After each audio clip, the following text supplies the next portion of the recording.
Buenas tardes. Buenas tardes a todos. El objetivo de este video es discutir el tema de probabilidad, una introducción al tema de probabilidad. Bueno, básicamente para presentar los conceptos básicos de teoría de probabilidad usamos elementos básicos de teoría de conjuntos. En este caso va a ser uno de los objetivos de esta clase. Bueno, un conjunto lo definimos como un agregado o colección de objetos que, bueno, en este caso lo vamos a designar, denotar con letras mayúsculas generalmente, y sus elementos se define a partir de numeración o estableciendo algún tipo de propiedad que los defina. Por ejemplo, en este caso, el conjunto cuyos elementos son los números 5, 6, 7 y 8, se denota así entre corchetes, enumerando los elementos. O por ejemplo, si tengo las vocales del alfabeto, también a partir de una numeración simple de los elementos, ¿no? O si tengo alguna propiedad, por ejemplo, aquí en este caso son los números reales entre 0 y 1, incluyendo el 0 y el 1, sería entonces a partir de la desigualdad x mayor o igual que 0 y menor igual a 1, ¿no? Bueno, ¿qué propiedades básicas o tipos conjuntos especiales y operaciones vamos a ir trabajando? Bueno, el conjunto universal lo denotamos con la letra U, es el conjunto de todos los objetos considerados en nuestro universo. El conjunto nulo o conjunto vacío es un conjunto que no tiene ningún elemento, se denota de la forma que aparece acá, como en este caso con este circulito con la rayita inclinada en diagonal. Un subconjunto, si A es un subconjunto de B, o sea, todos los elementos de A también son elementos de B, lo denotamos de esta forma, y cuando los conjuntos son iguales lo denotamos como A igual a B. Las operaciones, bueno, algunas operaciones son, por ejemplo, el cálculo del complemento. El complemento son todos los elementos de A, son todos los elementos de U del conjunto universal que no pertenecen a A. O sea, son todos los elementos del conjunto universal pero que no pertenecen a A. La intersección de dos conjuntos, en este caso estoy viendo intersección de A con B, son los conjuntos de elementos que pertenecen tanto a A como a B.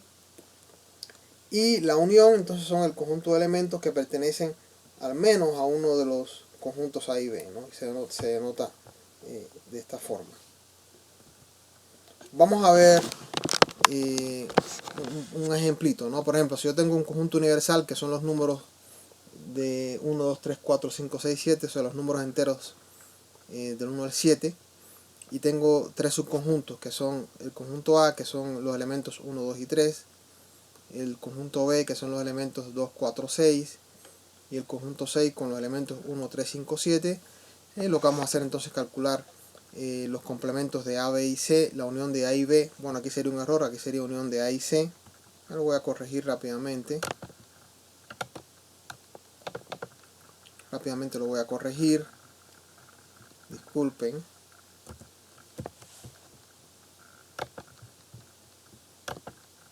La unión de A con C y la unión de B y C, ¿no? Bueno, me voy a ir a mi pizarrón. Bueno, acá tengo el conjunto universal, en este caso son los números enteros entre 1 y 7, de 1 a 7. Y digamos que tengo mi conjunto A con los elementos 1, 2 y 3. Bueno, el complemento de A serían todos los elementos de U que no pertenecen al conjunto A. Entonces todos los elementos de U que no pertenecen a A serían en este caso 4, 5, 6 y 7.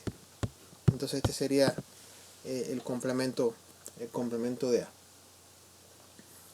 Por otro lado, yo sé que el conjunto B está formado por tiene los elementos 2,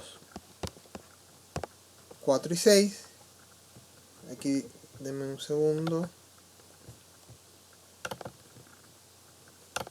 El conjunto B está formado por tiene como elementos los 2, 4 y 6 son sus elementos. Entonces el complemento sería entonces todos los elementos de U que no son elementos de B.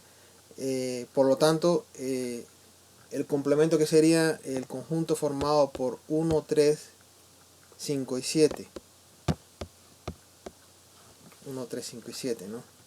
Muy bien. Voy a ver otro ejemplo. Voy a trabajar entonces con el conjunto C que habíamos definido.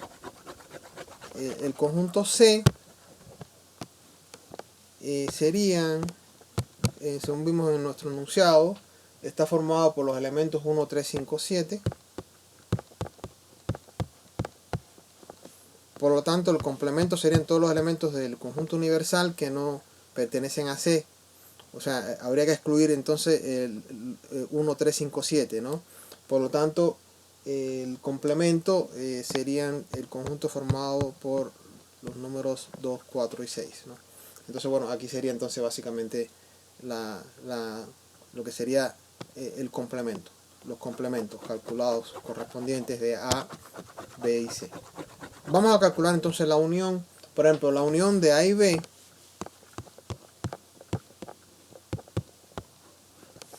son todos los... Bueno, aquí tenemos que A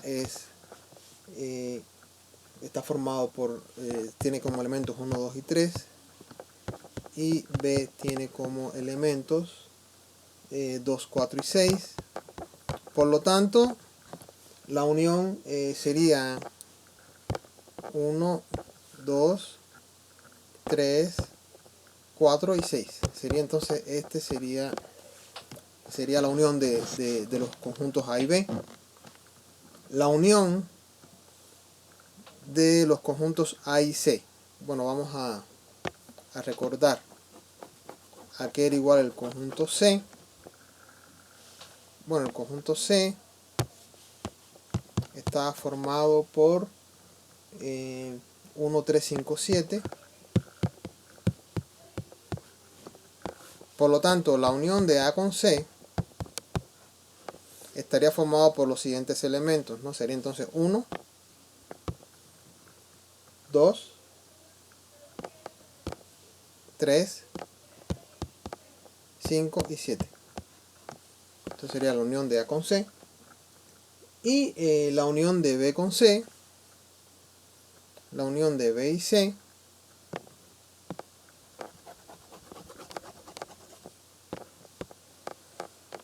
la unión de B y C,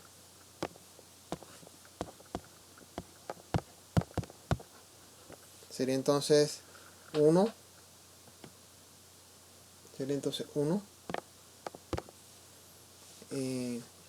2, 3, 4, 5, 6 y 7. O sea que básicamente la unión de B y C sería entonces el conjunto universal.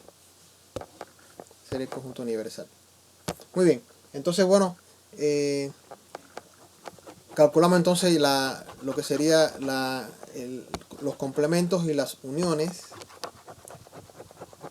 Vamos a recordar un poco qué más teníamos en nuestro enunciado. Bueno, básicamente entonces eran los complementos y las uniones. Era lo que íbamos a calcular. Bueno.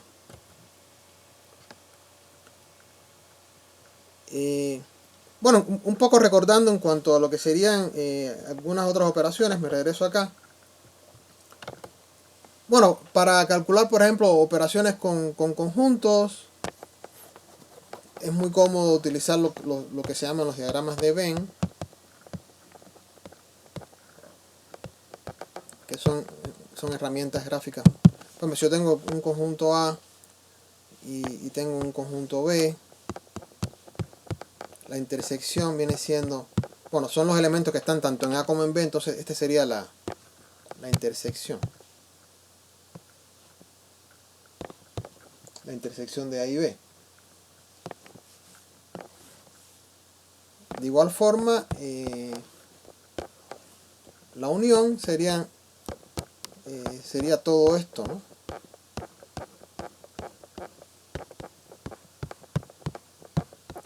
O sea, estas herramientas gráficas son muy útiles, son herramientas muy útiles que nos permiten entonces visualizar de forma mucho más cómoda, ¿no?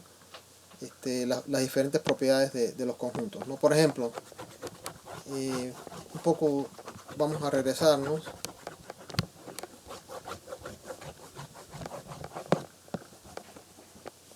Por ejemplo, en el caso que estábamos viendo, si yo tengo mi conjunto A con elementos 1, 2 y 3,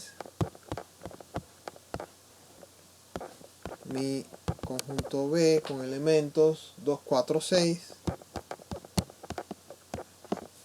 Bueno, la intersección de estos dos conjuntos serían los elementos que están tanto en A como en B. En este caso, el único elemento que está tanto en A como en B sería el 2. Entonces la intersección está formada en este caso por básicamente un solo elemento, que sería entonces el número 2. Si me voy a... voy a trabajar también con el conjunto C, que habíamos definido previamente.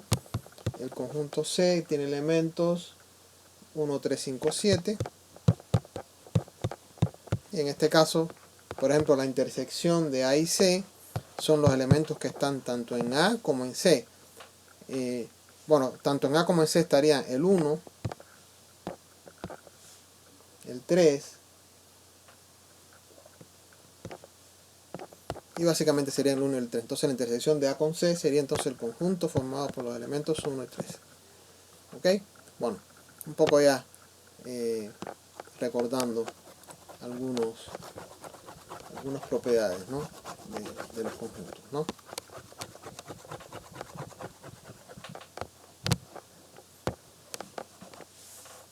Me regreso a la presentación. Espacios muestrales y eventos. Bueno, un experimento aleatorio es un experimento que proporciona diferentes resultados, aun cuando se repite de la misma forma, ¿no? Y un espacio muestral no es más que el conjunto de los posibles resultados. Por ejemplo, cuando usted lanza una moneda, asumiendo que siempre se hace con las mismas condiciones, la misma moneda, etcétera, las mismas condiciones en cuanto al lanzamiento, el piso, etcétera.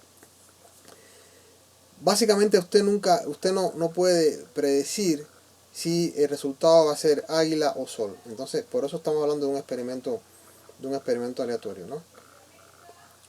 ¿Cuál sería el espacio muestral? Bueno, el espacio muestral en ese caso sería entonces el conjunto de los posibles resultados que nosotros vamos a tener. Por ejemplo, en el caso del lanzamiento de una moneda, el espacio muestral sería, en este caso, está formado por águila o sol. Sería entonces el conjunto de resultados posibles.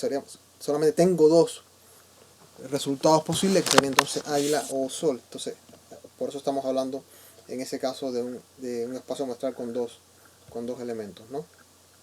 Si, por ejemplo, si mi experimento consiste en lanzar 3 veces una moneda y observar el número de veces que sale águila, bueno, puede ocurrir que yo lance 3 veces la moneda y nunca salga águila, entonces el resultado sería 0. Puede ser que lance 3 veces la moneda y salga águila una vez. Es posible que lance 3 veces la moneda y salga águila 2 veces, y que la lance 3 veces y salga águila las 3 veces. Entonces yo tengo 4 posibles resultados en este experimento, que serían 0, 1, 2 y 3, ¿no? Entonces nunca voy a poder saber en 3 lanzamientos a priori cuántas veces va a salir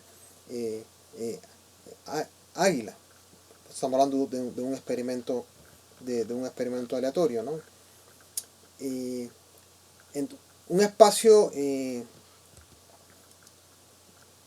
el espacio muestral, entonces, bueno, resumiendo, es el conjunto de todos los posibles resultados de este experimento, ¿no? De un experimento. Puede ser entonces discreto, o formado por un conjunto finito o infinito, ¿no? Puede ser un conjunto finito o infinito de resultados, y discreto, y en este caso un evento vendría siendo un subconjunto de ese espacio muestral, que el espacio muestral es el conjunto de todos los posibles resultados. Un evento vendría siendo entonces un subconjunto de ese espacio muestral. Bueno, dos eventos en este caso son mutuamente excluyentes si la intersección de los mismos es un conjunto vacío. Por ejemplo, si yo tengo el evento, un evento es que llueva, el otro evento es que no llueva, entonces obviamente la intersección es vacía. No puede ser que llueva y no llueva al mismo tiempo, o que sea águila o sea sol al mismo tiempo. Entonces por eso en este caso podemos tener muchos casos en que la intersección de estos conjuntos sea vacía, o que hablando en términos probabilísticos, que son eventos mutuamente excluyentes. Entonces puede ser un evento mutuamente excluyente, puede ser aprobé el examen, ¿no? O reprobé, ¿no? O sea, bueno, vamos a ver algunos ejemplos de eventos y espacios muestrales. Vamos a discutir algunos ejemplos. Digamos que yo tengo, me voy entonces a mi pizarrón. Bueno, aquí por ejemplo voy a definir un espacio muestral. El espacio muestral viene siendo como el conjunto universal, no son todos posibles eventos, ¿no? Yo tengo un espacio muestral que tiene estos eventos. Hay que definir unos eventos, ¿no? Esto puede ser, por ejemplo, si yo lanzo una moneda 2 veces, ¿no? Entonces, bueno, ver en la secuencia águila, puede ser águila, águila, puede ser águila sol, o puede ser sol, águila, o sol, sol, sol. No, esto pone un ejemplo, ¿no? De cómo podría tener una configuración de este tipo, ¿no? Digamos que yo tengo un evento 1,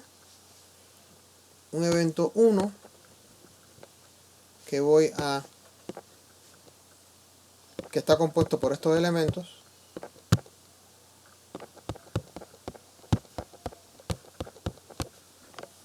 y tengo un evento 2. Por eso se puede ver siempre como conjuntos, ¿no?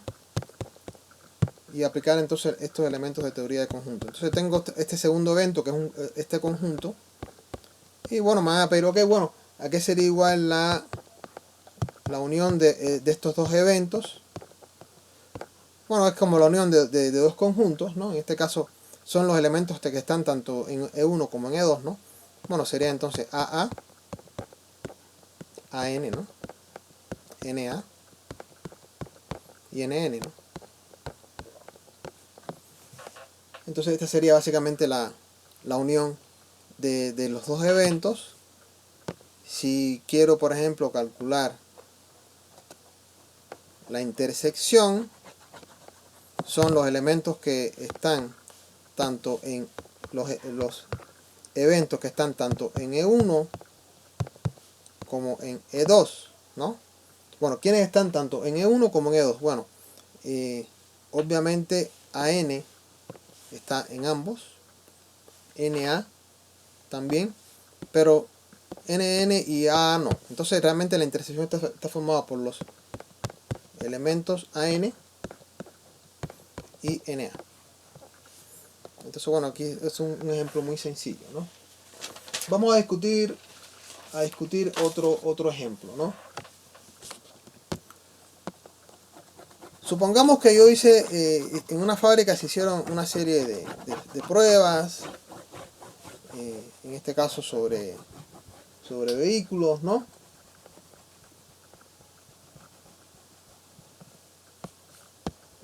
Digamos, se realizaron pruebas, ¿no?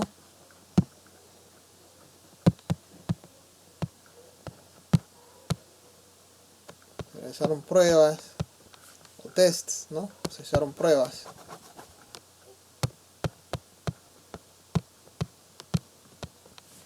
Y en este caso, para determinar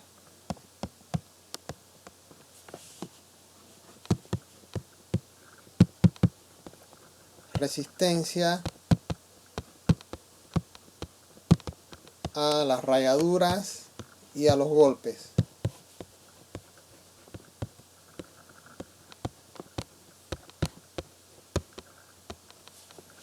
Y a los golpes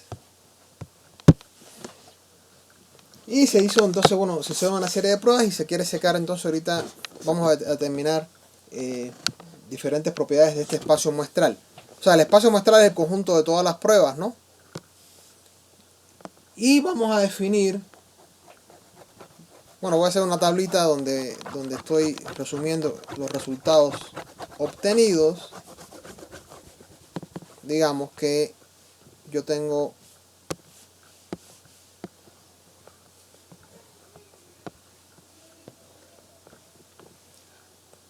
bueno, aquí sería alta, bueno, aquí sería, por ejemplo, en la primera, primero que todo tengo por acá arriba resistencia a los golpes, ¿no?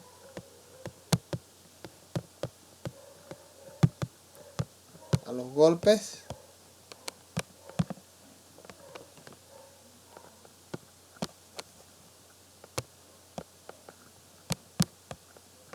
Aquí sería alta y baja, ¿no? Por este lado tengo entonces resistencia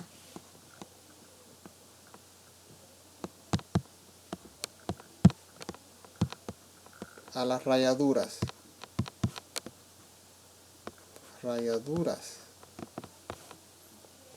Alta y baja, ¿no? Y tengo entonces, bueno, 40, 4, 2 y 3. Bueno, voy a rehacer la tabla porque si no, no voy a tener espacio para mostrar todo esto, ¿sí? Disculpen. Voy a rehacer esta tabla un poco más pequeña para poderla visualizar, porque si no deje espacio para ir trabajando. Disculpen.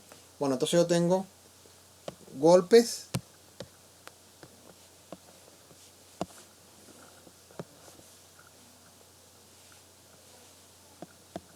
alta, baja, ¿no? Resistencia a los golpes, alta y baja, ¿no? Por acá, en este lado, rayaduras, ¿no? Rayaduras. Nuevamente no me está quedando bien, disculpen, no me está quedando bien.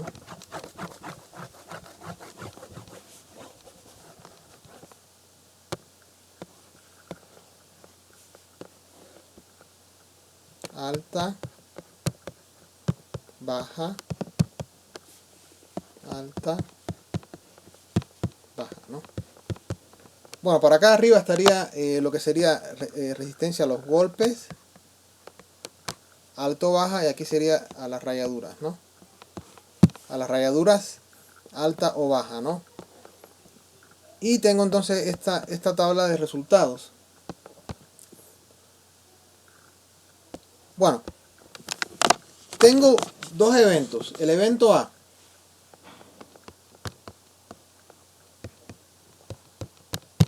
Alta resistencia a los golpes.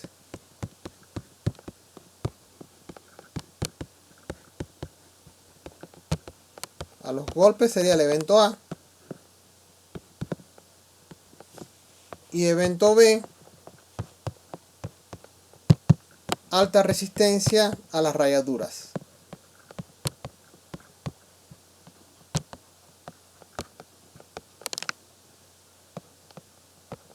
Entonces tengo dos eventos. Y lo que quiero ver entonces es ver algunos elementos de este espacio muestral en función de el evento A y el evento B, ¿no? O sea, aquí yo puedo ver, por ejemplo, entonces evento A, alta resistencia a los golpes, evento B, alta resistencia a las rayaduras. Y no me queda otro remedio que borrar, porque si no, no voy a poder escribir lo que estoy tratando. Bueno, vamos a ver entonces cuál sería el número de muestras en la intersección, en la intersección de... Bueno, aquí lo que me están pidiendo es el número de muestras que tienen tanto alta resistencia a los golpes como alta resistencia a las rayaduras, porque estamos hablando de la intersección de dos eventos. Por lo tanto, ¿quiénes tienen alta resistencia a los golpes y alta resistencia a las rayaduras? Bueno, sería entonces 40, porque serían entonces elementos que tienen tanto alta resistencia a las rayaduras como alta resistencia a los golpes. Entonces, en este caso, el número de elementos que yo tengo con alta resistencia a los golpes y alta resistencia a las rayaduras sería igual a 40, ¿no? ¿Ok? Muy bien. Después, bueno, voy a rehacer un poco acá. Aquí sería 40.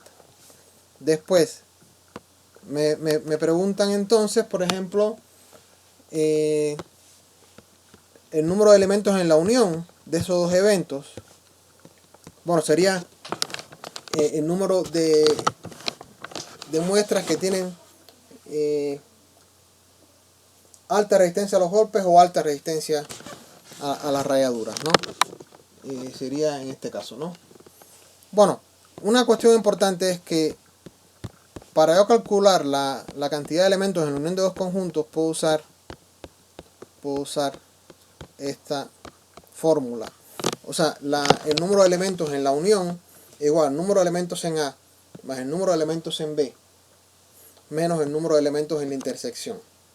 Entonces eso me va a ser muy útil ahorita para determinar el número de elementos que yo tengo en la unión de estos dos conjuntos.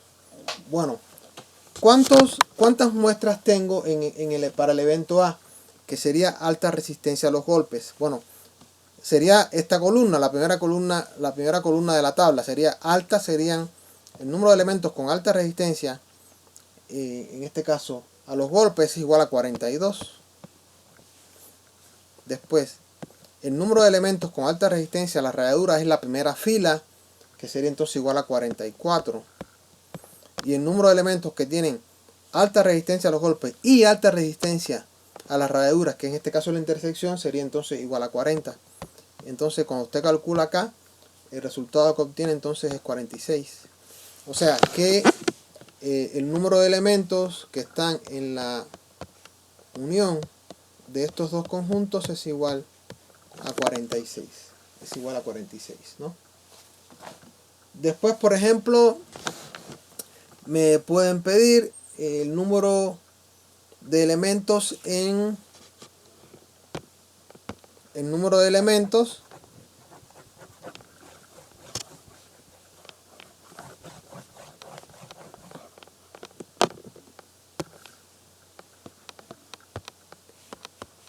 este conjunto. Bueno, vamos a recordar un poco, si nos regresamos a los conjuntos, el complemento. O sea, el complemento de A son todos los elementos del conjunto, pero que no pertenecen al conjunto A. Entonces, si a mí me están pidiendo, si yo sé que el conjunto A son las muestras que tienen alta resistencia, el número de muestras con alta resistencia, en este caso a los golpes, ¿no? El complemento sería el número de muestras que tienen baja resistencia a los golpes, entonces baja resistencia a los golpes, por lo tanto el número de elementos que está en el complemento de A sería entonces igual a 7. Sería, si el evento A es alta resistencia a los golpes, el complemento sería baja resistencia a los golpes, por lo tanto el número de elementos en el complemento de A sería entonces igual a 7. Ok, perfecto.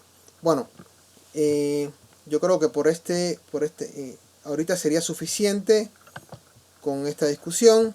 Vamos a terminar este video. Básicamente aquí lo que discutimos fue propiedades de los conjuntos y definiciones de espacios muestrales de eventos y la discusión de algunos ejemplos, ¿no? Vamos a dar por concluido este video y nos vemos entonces en una siguiente entrega. Muchas gracias por su atención.